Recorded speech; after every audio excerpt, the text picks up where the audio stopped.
Welcome to the deep dive. Today, we're peeling back the layers on the Israel-Gaza crisis. But we're going to move beyond the usual political headlines to look at the deep, hidden blueprint that might be driving the conflict. We're diving into this incredible four-part series called Israel's Unfinished Covenant.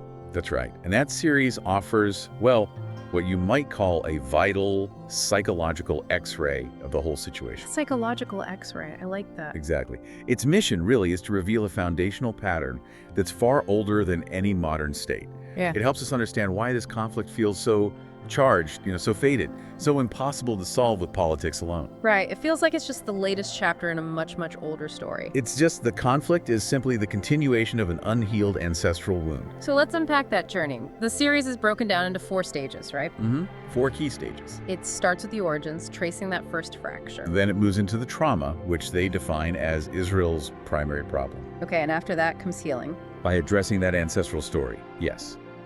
And then finally it maps out the destiny, using the life of Joseph as the key to it all. The key to reunion. Precisely. What's so striking is where they begin. It's not 1948, not at all. No, they go right back to the mystic fracture between Sarah, Abraham, Hagar, and Ishmael.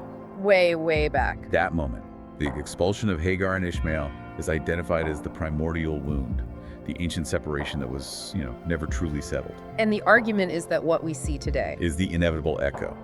The geopolitical crisis between Jews and Arabs is seen as the continuation of that ancient event that was never reckoned with. Okay, so here's the fresh insight, the thing that I think makes this series so different. It's this claim that the Torah itself is an unfinished blueprint. Yes, that's the core idea. They quote the Midrash, saying God did not make a single thing completely perfect in order that man might repair it after him. So, if the world is built from this blueprint and the world is broken, what does that mean? It means the blueprint itself contains these elements that are just waiting for us for our active completion. Wow. And that takes us to the psychological core, Israel's primary problem. And that's not a political issue. Not at all. It's a deep generational survival reflex. It's been forged by centuries of persecution. This trauma created a hardening of the collective I, which was necessary for survival. I mean, absolutely necessary.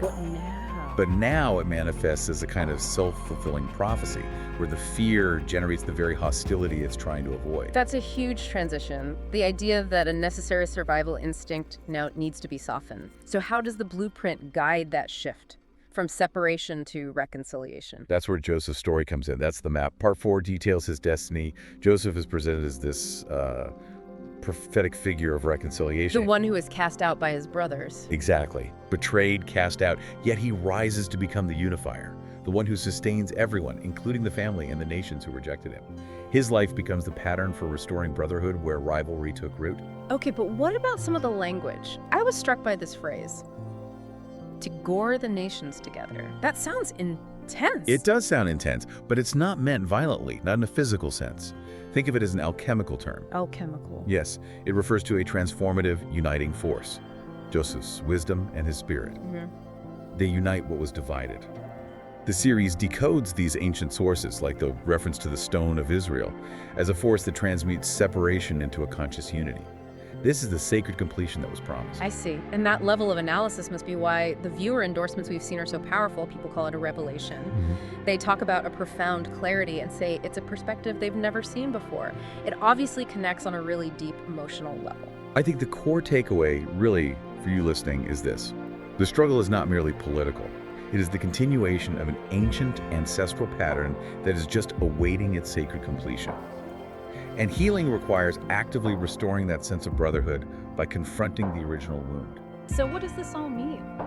We invite you to step into this transformative story, to examine the hidden architecture of human conflict, and to find that path to peace. The covenant is unfinished, and the next act of completion is yours to explore.